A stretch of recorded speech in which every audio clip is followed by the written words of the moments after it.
Man, here is going to be another great video. How about Not A Celebrity Tequila? Exactly what we're all excited about. A tequila that is about the tequila, that's not about some crazy celebrity. And you've got a guy, Andrew Bushby, who comes from Scotland, not a tequila drinker, learns about tequila because he's tired of getting hangovers and his wife tells him what to drink, creates an RTD, and then moves from there to this fantastic, authentic made tequila.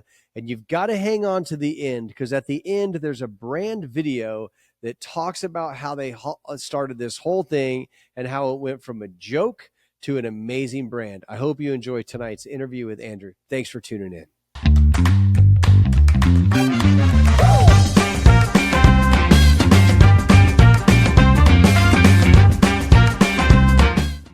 Hey, Andrew, thanks for coming on tonight. How are you doing today? I'm doing very well, Brad. Thank you for having me. Well, I'm excited to have you on. I'm so excited about your tequila, your story.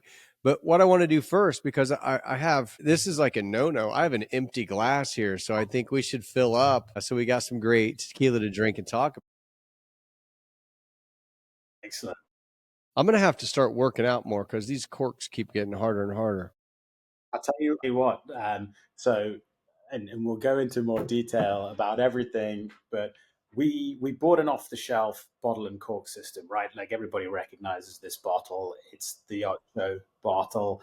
And the day before we did our first production, I got a call from the distillery. Like I was maybe it was maybe 3 days beforehand. I was about to fly down, and they were like, "Yeah, we can't get the corks in the bottles."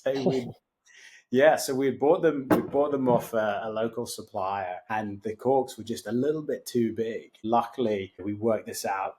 Yeah, it was about 2 days beforehand, and our partner down there, he's been in the space for a while. He has a friend. He was able to make that call, and he got the guys working through the night to actually get these corks done in time, so we could bottle everything up and keep to schedule. So yeah, so you thought that one was hard to get out. Imagine what it was like, because they were putting them with a mallet, and they were like, "Hey, we can put these all in with a mallet." I was like, but then they would make a great paperweight, right? Yeah, because no one will get them out. Exactly. I was picturing you saying that you had a guy that knew a guy that was going to help, and then some big giant guy came in and just like shoved him in. We No do have one of problem. those guys. We have one of those guys as well. He normally drives us around. Everybody needs one of those guys when you're there, I'm telling you. You saw All right, tell me a little bit about your background, because not everybody wakes up and has a tequila brand. So you've got to have some kind of journey that's taken you into this. And I'd love to hear like the professions that you started in and how you built your business to all of a sudden go, hey, I'm going to start a tequila brand. Yeah, absolutely. Well, first of all, I'm just going to loosen the lips a little bit because Cheers.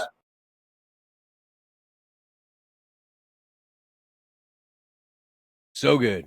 Wow, that is so good. Thank you. Yeah, we're very proud of it. So we rewind the clock. I started my career in real estate, similar to you, the finance side of it, but more working in development for like a big private equity firm. So I was based in London. I went to university in Scotland, which is where I'm from originally. Went down there and spent 8 years working for this US firm called Blackstone, doing all of their kind of development type related projects. And then, having done that for about 8 years, fancied a move over to New York. And so up sticks and came over here and carried on the real estate finance. And then it was during that time that I met my wife. And that's when my introduction to tequila happened, because if anybody who's watching this knows what the tequila selection is like in the UK, it certainly was like 10 years ago. You know that the only time we'd have it is maybe if we were making tacos or fajitas and someone's mixing a big batch, but you know that you're going to feel bad the next day because the only things that are available are mixed out. That's changed a little bit now, but we can get Olmeca brand over there, which is great. But other than that, it's still slim pickings. There's a lot of celebrity tequilas, which. But yeah, real estate into New York, met the wife, and then that's kind of where the journey into tequila started. So was she a tequila drinker? She's actually Thai American. So she was born in Thailand, raised in LA, and it was one of her friends who got her into the tequila drinking mode. And it was all down to the, I like to say, associated health benefits of tequila, because we can't say that I consider it a health drink, but I don't think the Surgeon General does. But it's definitely, has that upper effect, but it's the non-hangover situation that is associated with like drinking tequila. And that's how she kind of got me hooked on it. Is she said, during one of our early dates, she said to me when I was complaining about, my hangovers as I was broaching the end of my mid 30s, and she was like, no, you should start drinking tequila, like seriously, because you won't get a hangover from it. And yeah, I tried it out, thinking at first, she sounded crazy because of my history with tequila. Same as everyone, right? Like I try to sell a brand. I do a lot of tastings, get people who come up to the tasting stand and say, yeah, I just have a bad history with tequila. And I have to go, just hear me out. Just smell this, right? And I asked them to smell this brand, and that's kind of what we've tried to design in this. And I think people will certainly find that, like, this is tequila with training wheels. This is additive-free tequila with training wheels, and it's supposed to be that kind of stepping stone into the additive-free space. And so that's kind of what we were going for, to start a conversation with the branding. The name is definitely out there, and then make sure that the liquid itself was really approachable. And that's kind of a term that we use a lot, as we say that it's a very approachable Blanco. People go, oh, I prefer to drink a Reposado because it's smoother. And I'm like, hear me out, give it a try. And I've been on the road this week in Atlanta with our distributor, and I'll say to anyone, I guarantee this is the smoothest Blanco you're ever going to try, or your money back. And they'll try it and they'll go, okay, that's great. Fantastic. Can't believe it. So yeah, we set out to achieve something sort of special and slightly different from what everybody else is doing. And we've managed to do that. Yeah, I think that was part of that journey of learning, having that historic experience with poor tequila meant that I was very much inclined to create something that would change the mind of the lay drinker, just reintroduce them to tequila as it's supposed to be. Yeah, it seems like that's what I'm always in that same mode too. My friends will say, oh, I had tequila one time. And I'm like, yeah, but you went on a bad date one time and you're still talking to girls. Like, you didn't give up there. So let's give this a try, right? I kind of relate it back to those simple thoughts of let's give it a try. Let's learn why this is much better than what you are thinking about from your That's old a days. that's a fantastic analogy. I think when people remember that hungover feeling, how bad they felt, and they go, well, I'm not necessarily never going to drink again, but maybe if I avoid what I did before, they think it's going to be okay. I still have never had peppermint schnapps again. So I guess that does reign true. Yeah, that's not top of my list either. That's not. So That'll were do it. you more of a Scotch drinker coming from Scotland? Like that's your guys's that and what dark beers, right? Those are the two things from Yeah, Scotland that I mean, to be honest, in the UK we drink everything. We'll drink whatever okay. anyone puts in front of us, and that's kind of our reputation. And that was my that was kind of my dance card generally on a night out would be, I'll start off with the beers, and then I'll move into vodka sodas, and then maybe throw a couple of scotches on at the end. And that's like the scotches for me. That's what really gets me. I could just have one of those, and then the next day I feel absolutely brutal. But I never get that with additive-free tequila, and so that was kind of like a big light bulb moment. But it's also like something that I'm really curious about. So I've been digging into the research because I'm like, why is it that I can drink half a bottle of this and wake up the next morning like I haven't drunk? Whereas if I drink two whiskeys, I wake up the next morning and I'm like dry mouth, head is sore. And so I've just been digging through. There's a lot of research papers that are out there and available. There's stuff that people have done to try and identify what makes up, certain agave spirits. And so they've put through this gas chromatography machine different samples of agave spirits, whether that's going to be like tequila, whether that's, from the Blue Weber, whether it's Sotol, whether it's Raicilla, or mezcals and stuff. So there's a lot of data out there. So I'm like sifting through all of this stuff to be like, okay, right, well, either something is missing from these agave options that's in the other stuff, or there's something in these agave spirits in terms of the congeners and the extra bits, the byproducts of the fermentation and distillation process, that's actually helping the body recover. And whether that's through the process of metabolizing the acetaldehyde that's in your system as a result of drinking, or that's also within the alcohol, I don't fully know, but it's something that's actually got me so curious that I'm working with City College New York, they've got a gas chromatography machine there, and we're like putting samples of different alcohols through, and then we're basically trying to go, okay, well, let's see what we can identify in the kind of various time range to be like, okay, well, we know there's going to be ethanol in here, because ethanol is the same whether it's alcohol that's fermented or if it's distilled. The ethanol molecule is effectively going to be the same, but is there more methanol as a byproduct of what your starting position is? Like, have you got more of the heads and the tails in there? That all plays a big part. But I think there are so many variables, but I want to kind of see if I can get to the bottom of like, what is the thing that's, or is it all just in my head? So, but it's something that, like, I'm lucky enough to have the relationship with them there. They've restored this machine. They want to dig into it as well. So they've got like samples. I've sent them samples of Tito's and Jameson and Durs, and obviously some celebrity tequilas as well, because we want to like go through all those. So yeah, watch this space. Hopefully, later this year, we'll be able to come up with the results and share those. But I think it's sort of quite an interesting idea. I properly nerd out about it. I think you may have just ruined your tequila by having it not a celebrity tequila. You may end up getting a Nobel Peace Prize on why everybody should drink tequila. Then you're going to become a celebrity, and then you're just going to have to take the "not" off the front of it. You'd be sitting in the distillery with a Sharpie. Yeah. Yeah, you'd be like with your Nobel Peace Prize beside you. So I've saved the world. Drink tequila. That's awesome. Yeah. Yeah. It's very interesting to me as well. There is a book by David Soro called Agave Spirits. Mm. And that book it's amazing. It goes into the full history of agave, and they go into the health benefits of the agave plant and how it actually works like a GLP-1. It slows your digestion down. They've shown, this could actually help the diabetes problem in Mexico if they used it as a sugar instead of high fructose corn syrup. I tell everybody I'm drinking something healthy, and some people roll their eyes. And this stuff is healthy. I'm telling you.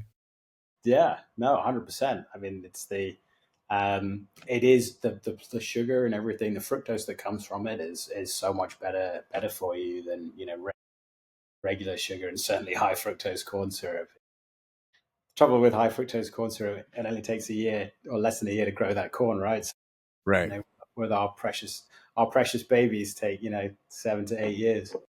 Right. And to throw a disclaimer in for YouTube, we are not saying that you should just drink tequila as a health product.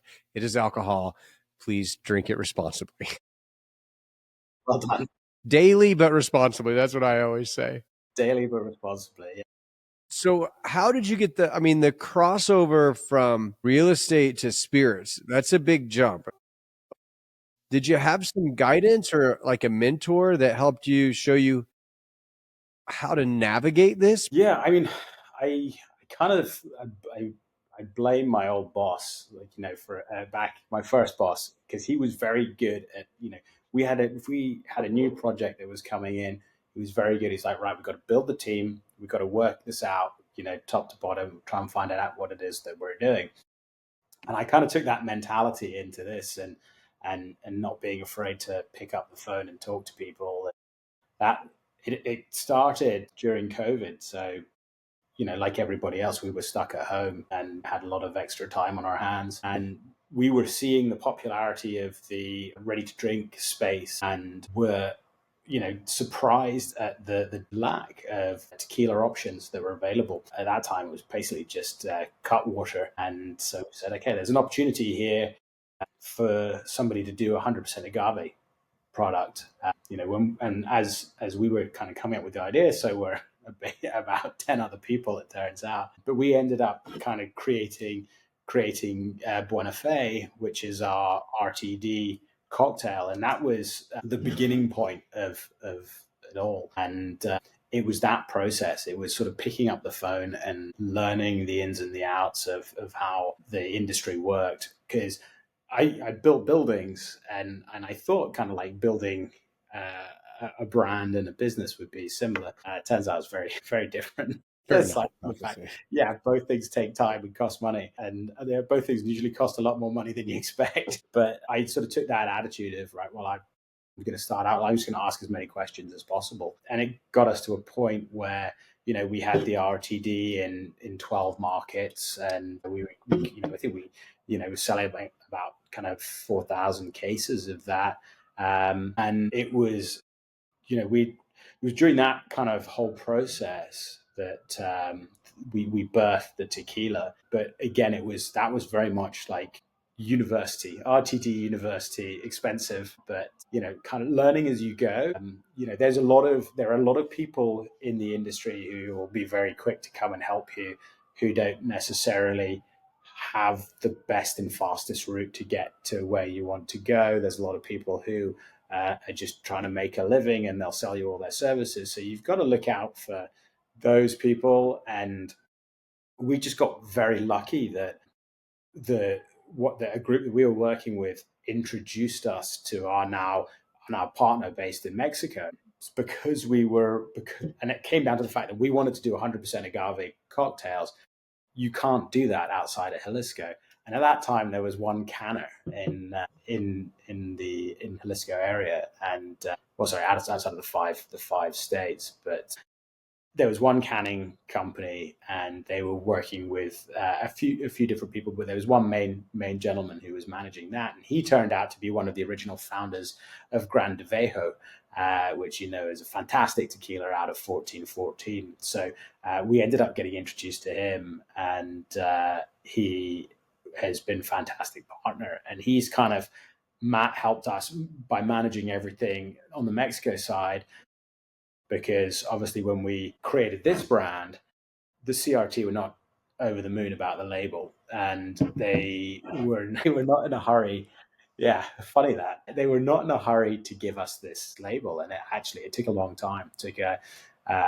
Took us about 6 months, and it's because we also wanted to include tequila in the brand. And there's not a lot of there's a handful of brands that use the word tequila in their brand, but there's no one who's kind of really like sticking their finger in people's eyes while doing it. So it was a tough one, but he knew the right people and was able to tell the story, and he was able to show them that I only had about 400 followers on Instagram at the time, so that I wasn't a celebrity to be like, okay, all right, we'll let him have it.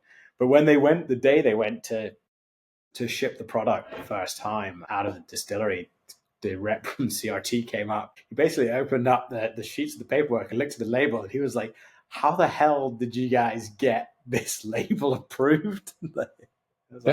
I was actually going to ask you how hard that was, because the CRT is really tough on labels and names, and you're giving a major chunk of the industry the giant middle finger of, look, we are not a celebrity tequila.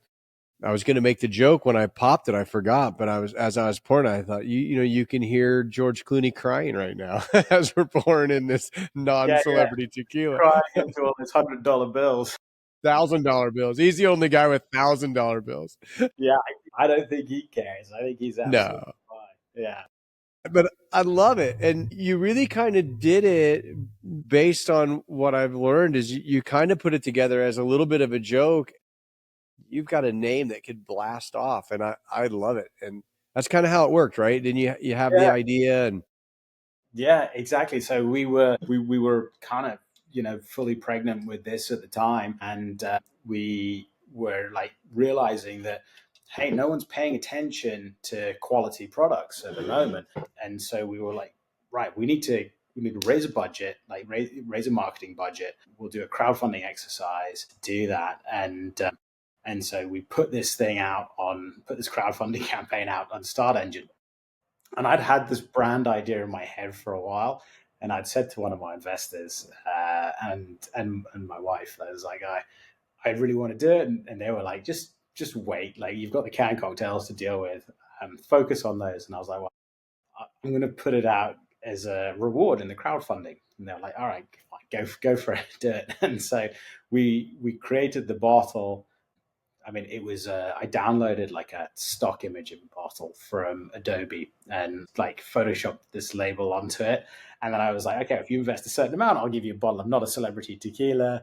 And we'd put it out in one of our updates that, we were doing this. And we got a call from someone, like our brand manager for the canned cocktail, got a call from someone at Total Wine. And they were like, hey, we've seen this thing. We think, you're actually onto something. You should turn this into a commercial product. So I was like, okay, well, we've never had a reaction like that.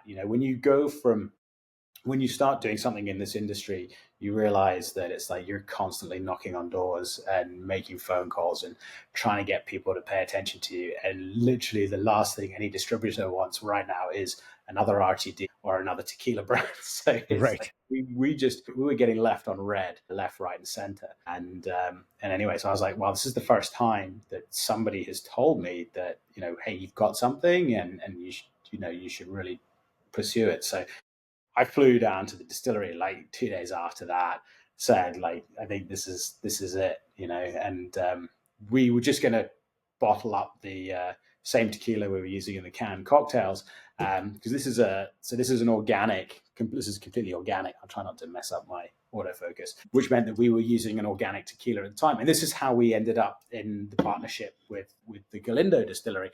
Is at the time they had one of the few organic tequilas that was available, and so I put some of that in some bottles, brought it back in my suitcase. You should have seen how many bottles of tequila are in that. I mean, this becomes a running theme, right? Like I'll send you the pictures of how my suitcases looked when we were kind of bringing back the first productions of this.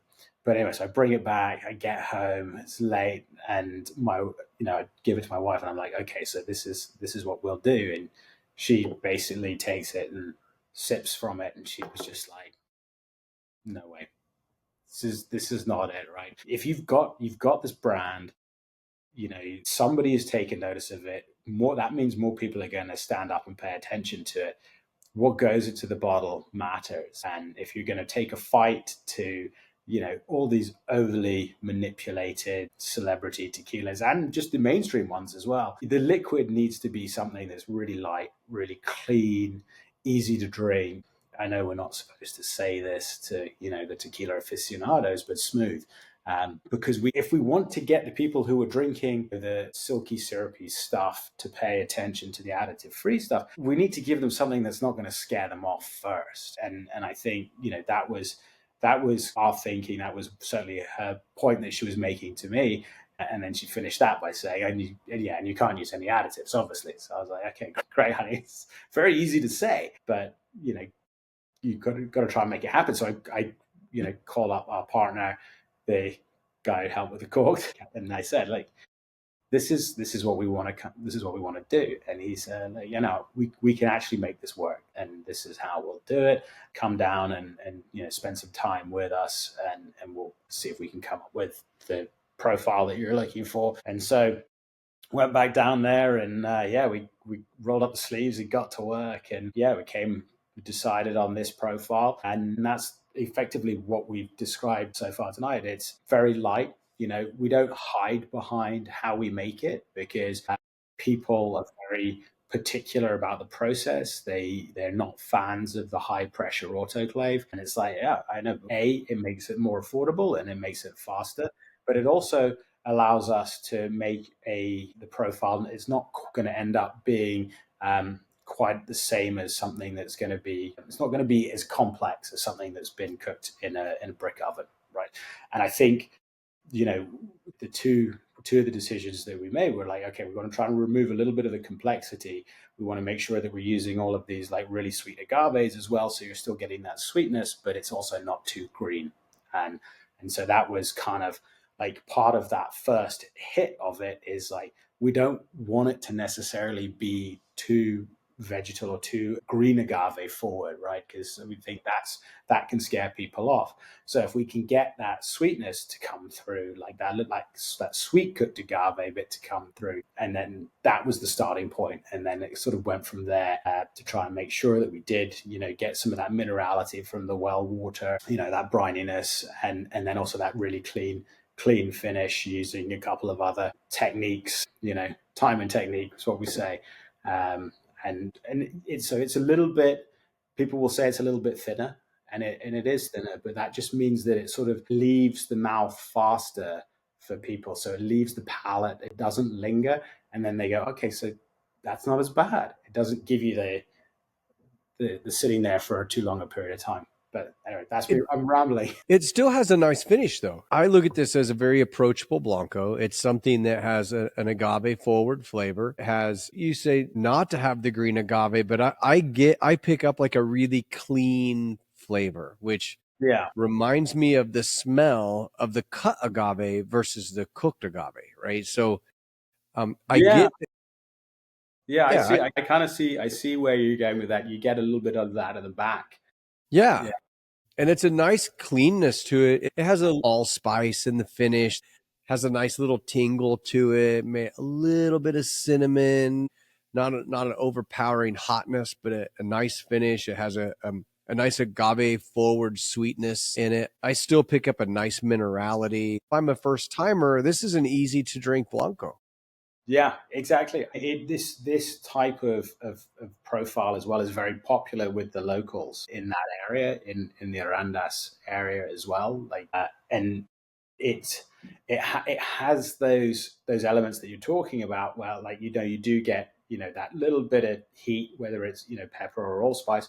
So you're still getting those attributes that you would expect, but they're just being delivered in a slightly more manageable fashion. Yeah, not wham like Yeah, some of the. I'm a high proof drinker, right? Bring me a 120. Let me have something off the still that I can't bring home. Give me one of those because I love that. But yeah, this is very approachable. yeah. So, how did you end up at 1517 and Tequila Galindo, which is, I believe, one of the oldest distilleries actually in the Highlands and multiple families, like I think 1860.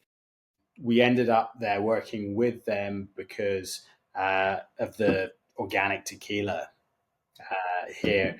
And so that started the relationship. And then they actually, because they have so much equipment at that facility and they have the ability to try and pull various levers for working on this next idea, it just seemed like the right fit because we knew the guys, we knew Miguel and Rodrigo, and it was very easy to just be able to kind of go, right, what do you think? Do you have the time? I mean, they're busy all the time because they sell a lot of their own brands, but they make a lot of tequila for other people as well. And so it was like they've had plenty of practice, coming up with these different profiles, different cost points, able to take our kind of comments and feedback and go, okay, well, we have this way of doing things and we have that, and then we can kind of bring that in.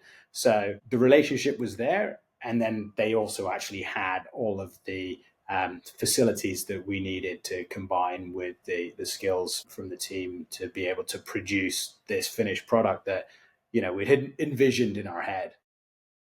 What a great pedigree too. I mean, that Oh that yeah, distillery's been there. They make some great brands, and I know you mentioned the autoclave. Some people get really hung up on high pressure, low pressure. For me, it's about the taste, right? If I like it, I really don't care what the process was.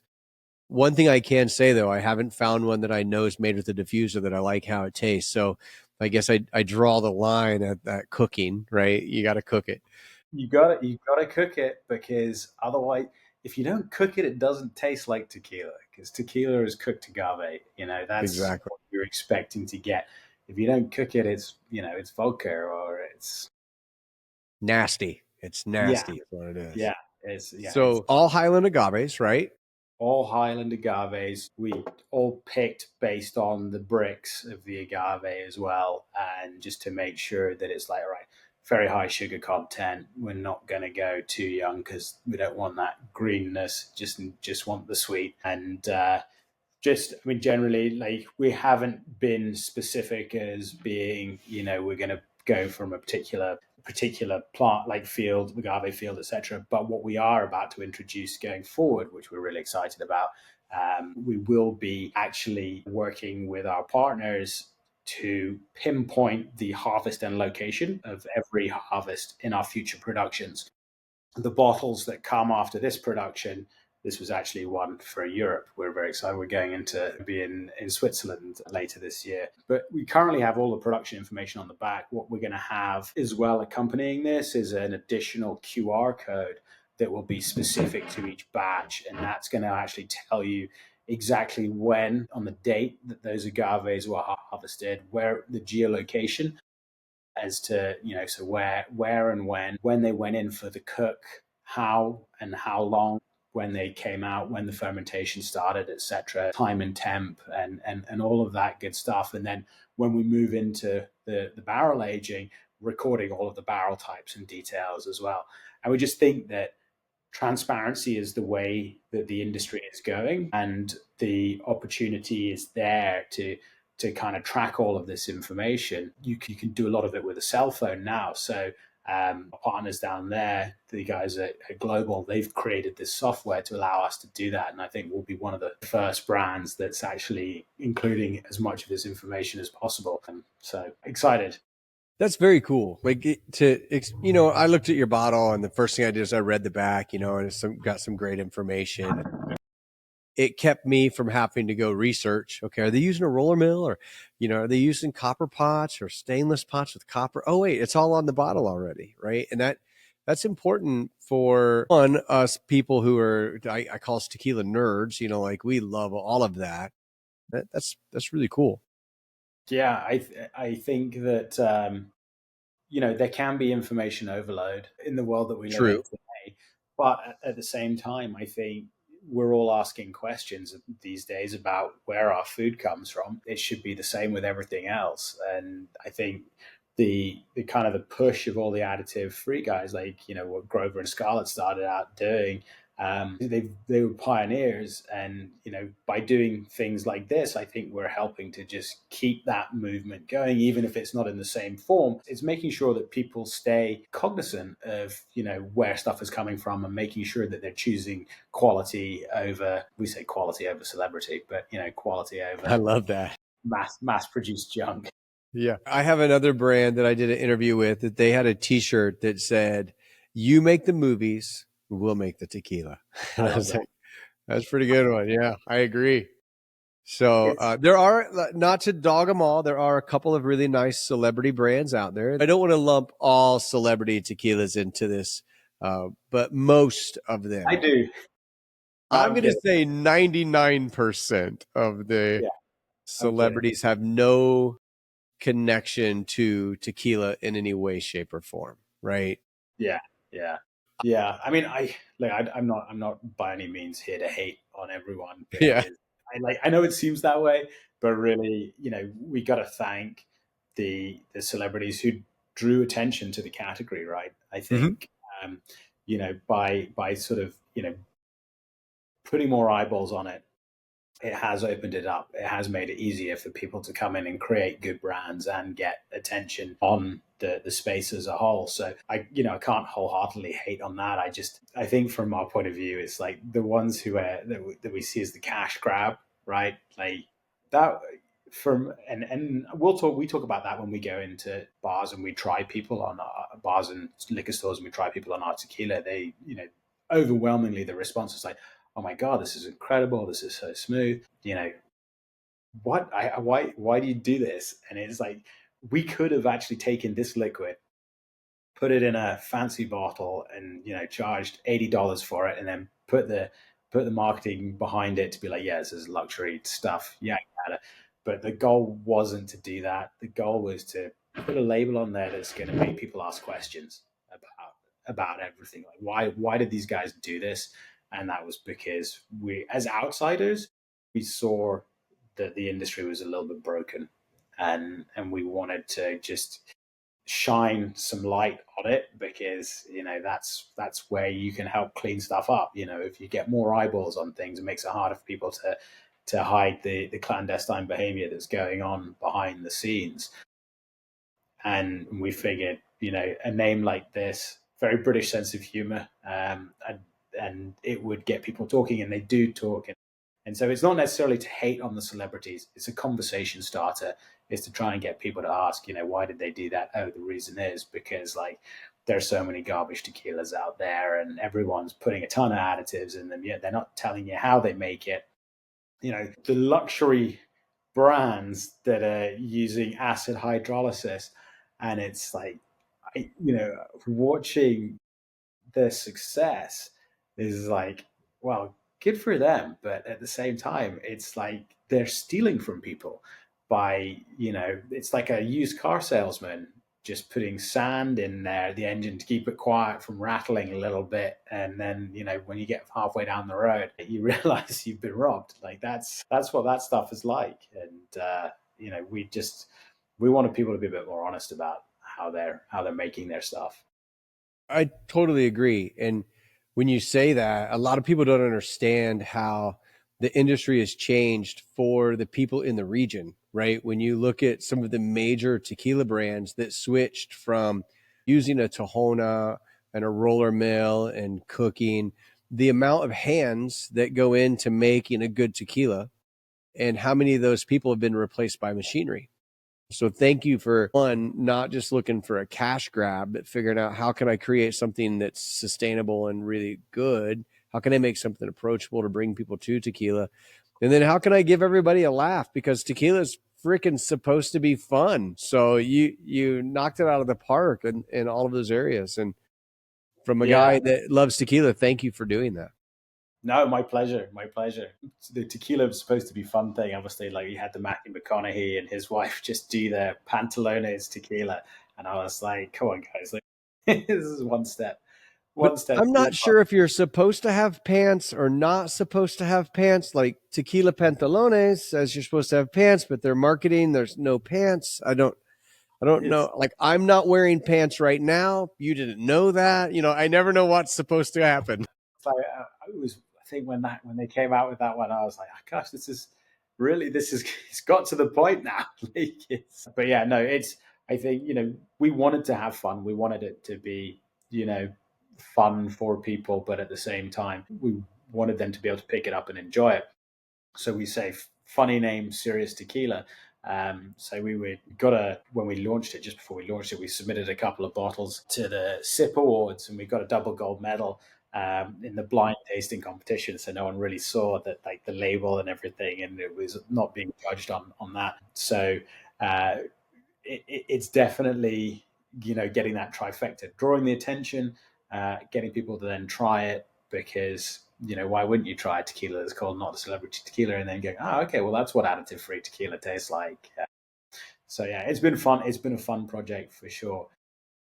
And it's the name I don't know if you ever saw this story, but in the UK, there was a load of money that had been donated to the Coast Guard, and they were going to buy a new boat. And they decided, what we'll do is we'll put this out to the British public, and they can all suggest and then vote on names for this new Coast Guard boat. And somebody put up the name Boaty McBoatface. Yeah, And Bodie McBothface. Yeah.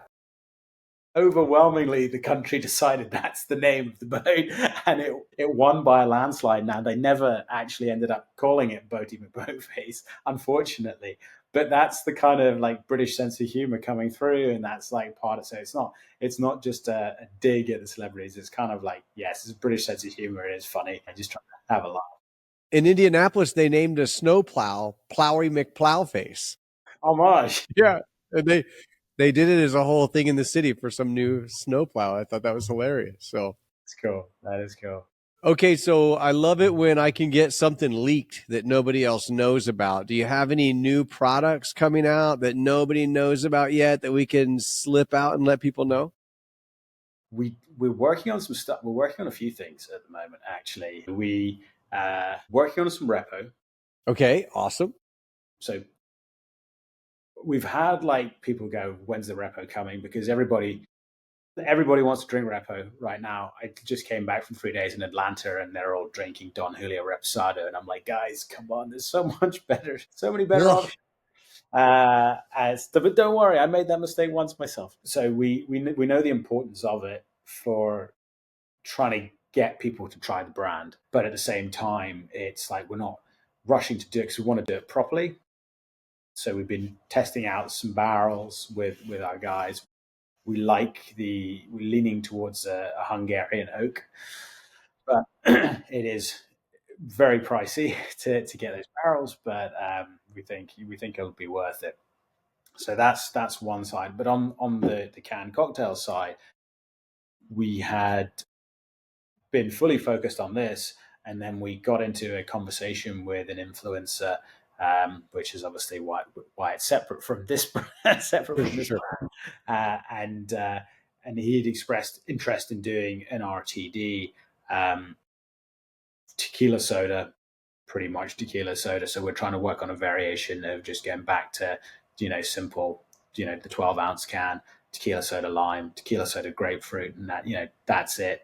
Good quality additive-free tequila, and then out of another conversation, because we will be going into duty-free at JFK and Houston later this year, hopefully soon. And we had conversations with them about bringing in a small margarita cocktail. So that's something else that we're working on as part of the Born Fe brand. We're going to test it there first. It's sort of 100 ml, easy travel size cocktail that you could take with you if you're flying somewhere like the Caribbean and you want to pick up a couple of cocktails to have, because you don't just want to be spending $20 from your minibar before you're getting ready that night. Maybe you want to take something for $6 that is well made. So we're testing that out at the moment, and we will hopefully see if we can get that launched before summer this year as well. So a That's couple of things in the fantastic. works.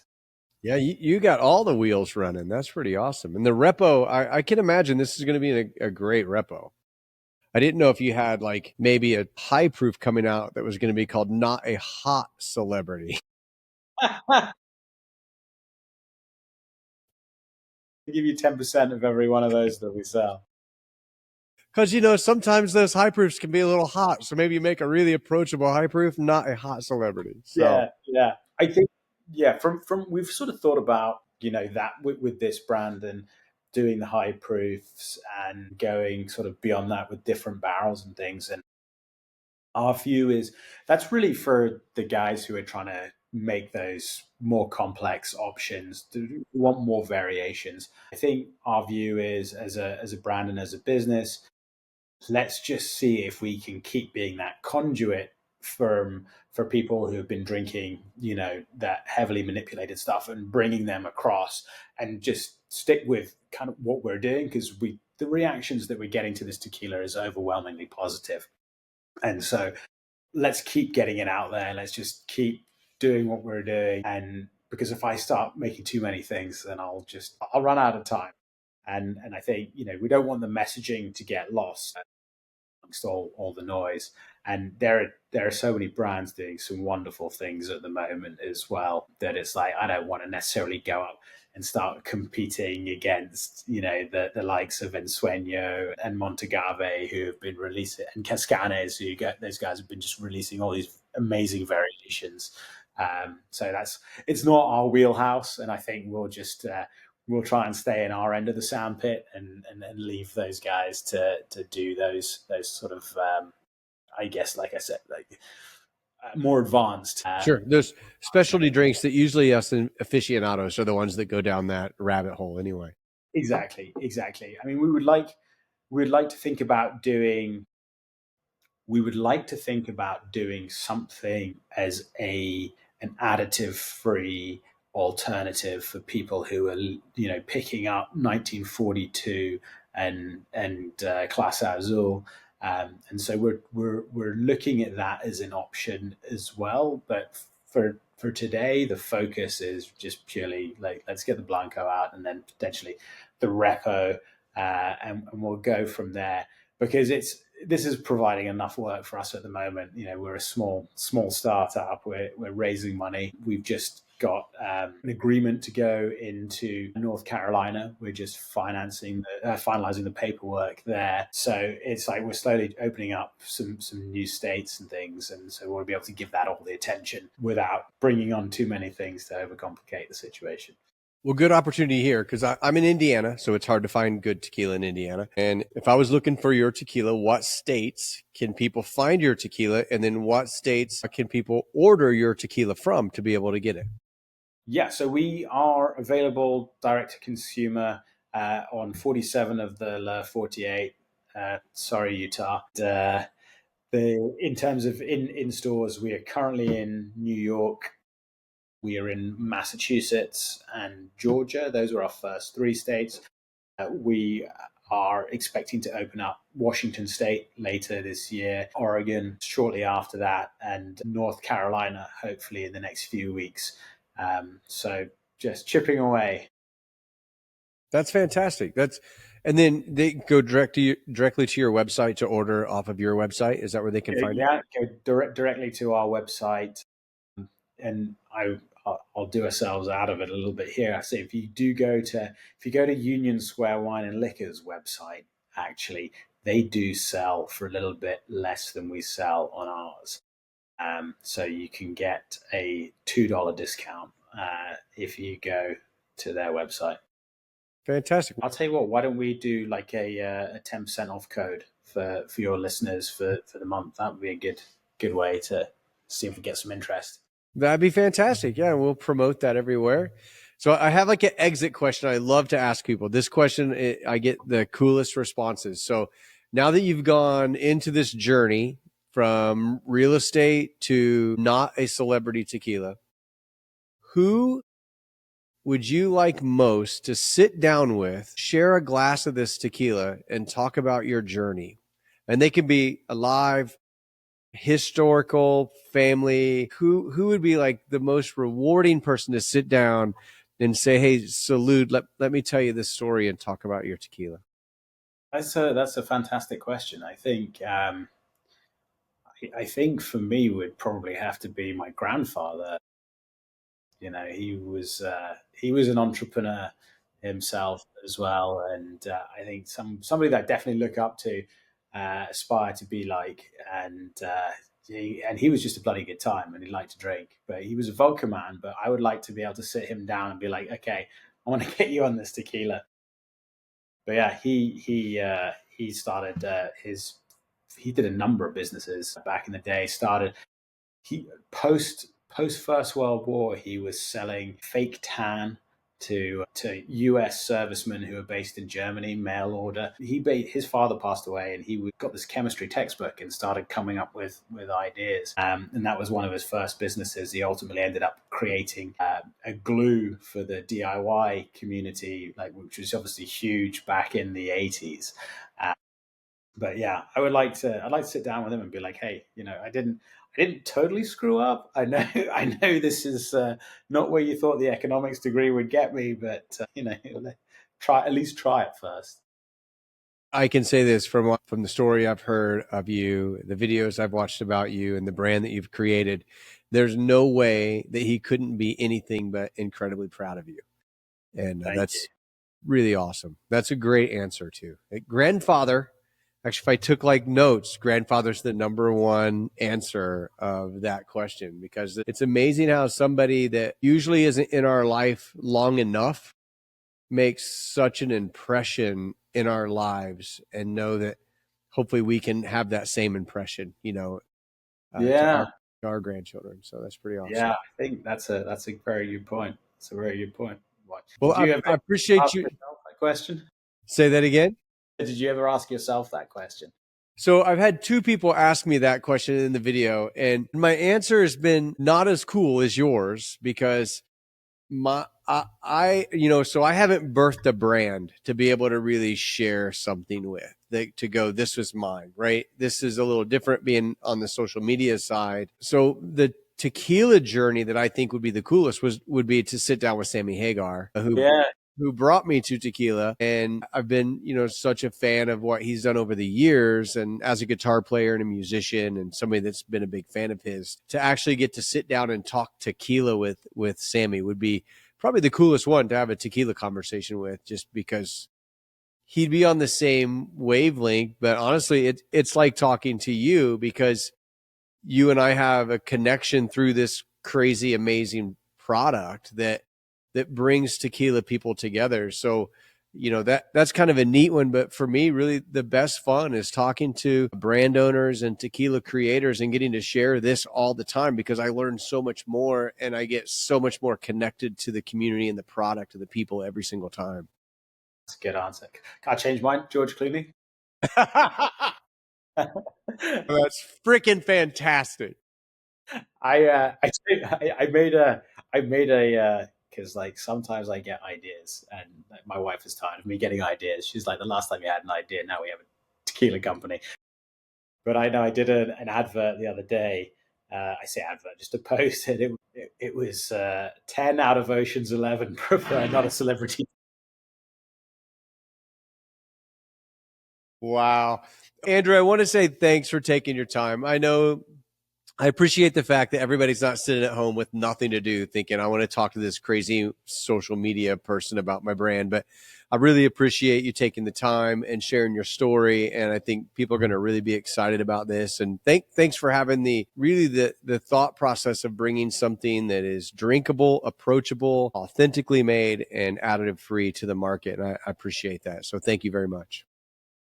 Pleasure, and thank you for having me, and thank you to you for having this platform that we can let people listen to me bang on for a few minutes about it and bore them to death. Yeah, nobody is going to be bored during this one. This was fantastic. So you have a fantastic night. Thanks for the great tequila, and cheers, my friend. Salud, amigo. Salud. It's